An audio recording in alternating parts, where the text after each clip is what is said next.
The grand atrium of the stellar concord buzzed with a low murmur of 1,000 alien dignitaries. Overhead, twin suns filtered through crystalline panels, scattering light like fractured diamonds. Queen Aravel of the Kothari Dominion sat poised on her hovering dais, violet skin glowing under the chandeliers, her golden crests braided intricately. The time had come for her most ambitious display yet, to present humanity's finest to the multigalactic summit. She had promised them a marvel. She had promised them something unprecedented. And now, as the great doors parted with a thunderous clang, all eyes turned. In strode Lieutenant Jason Holt, an earthborn human, standing proudly in a ceremonial tunic stitched with Kothari sigils. Murmurs rippled through the atrium. Most had never seen a human in the flesh. Rumors painted them as fragile, volatile creatures. Clever, perhaps, but unsuited to the grandeur of the stars. Jason bowed low before the queen. She extended a hand, lifting him up for all to see. "My honored guests," Aravel's voice rang clear, magnified across the chamber. "Behold humanity's best. Resilience, loyalty, and adaptability." There was polite applause. A few of the dignitaries leaned closer, studying Jason as if he were an exotic pet. Jason kept a stoic face, but he could feel the heat creeping up his neck. He hadn't agreed to be shown off, exactly, though the political alliance between Earth and the Kothari demanded some sacrifices. He just hadn't realized he was the sacrifice. Aravel continued, "But there is more." The queen gestured to a secondary doorway. A Kothari attendant emerged, carrying 2 bundles wrapped in shimmering cloth. Jason's heart thudded. He knew this part of the plan, but the crowd didn't. The bundles wriggled, and a soft cooing sound filled the air. The attendant pulled back the cloth, revealing 2 infants, half human, half Kothari twins.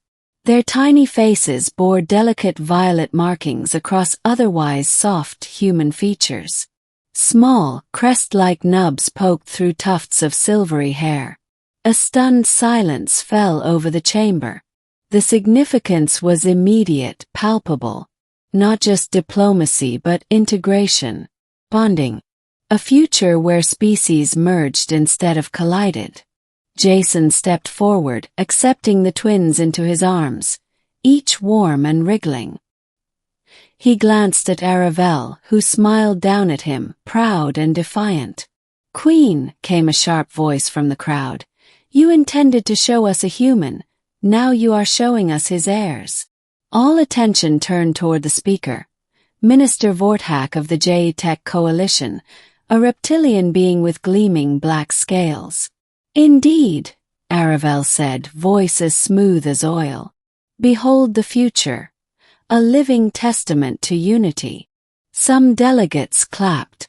Others whispered fiercely among themselves. Jason could feel the tide of sentiment shift. Half awe, half horror. A race as unpredictable as humans, interbreeding with a galactic noble line. Scandalous. Vorthak slithered forward. "And what guarantee, Queen Aravel, do we have that these hybrids will uphold the traditions of the stars? That they will not turn savage, like humans' histories are so fond of recounting?" The question hung heavily. Jason bristled but kept silent. Protocol dictated he speak only if addressed directly. Aravel rose from her dais. Her voice dropped into a sharp cadence, each word slicing the tension like a blade. "Because they will be raised not merely by humans, nor solely by Kothari, but by both. Because survival is not savagery. Because strength is not a flaw." She stepped down, approaching Jason and the twins. "And because I will raise them alongside their father." The atrium exploded in sound, some in approval, many in outrage. Jason froze. Alongside. This hadn't been in the original agreement. He had consented to an alliance, yes, even to fathering children for the sake of political unity, but to co-parenting with a queen. Vorthak hissed, forked tongue flicking. You wager your throne on half-breeds and a primitive.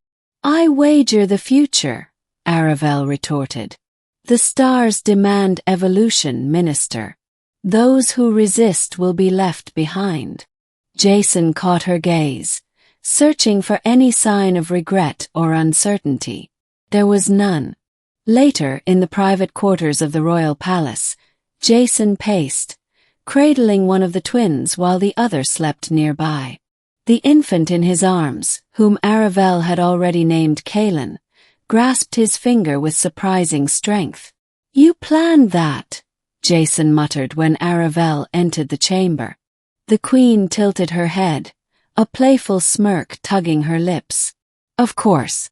You don't survive court politics by playing all your cards at once. You should have warned me. You would have shown your hesitation. They would have smelled weakness. Jason sighed. I'm not a pawn, Aravel. No, she said, crossing to him, laying a cool hand against his cheek. You're a kingmaker. He shook his head, overwhelmed. Raising twins, leading two worlds into a new era? That's a hell of an ask. You won't be alone, she said simply. They will have tutors from every allied species. They will be taught every art, every science. They will have Earth's ingenuity and Kothari honor. Jason looked down at Kaelin, whose tiny face scrunched in sleep. Maybe it could work. Maybe this insane gamble could actually heal the wounds that had long festered among the stars. Maybe. The months that followed were brutal. The Kothari nobility split into factions, some lauding Aravel's vision, others plotting her downfall. There were assassination attempts.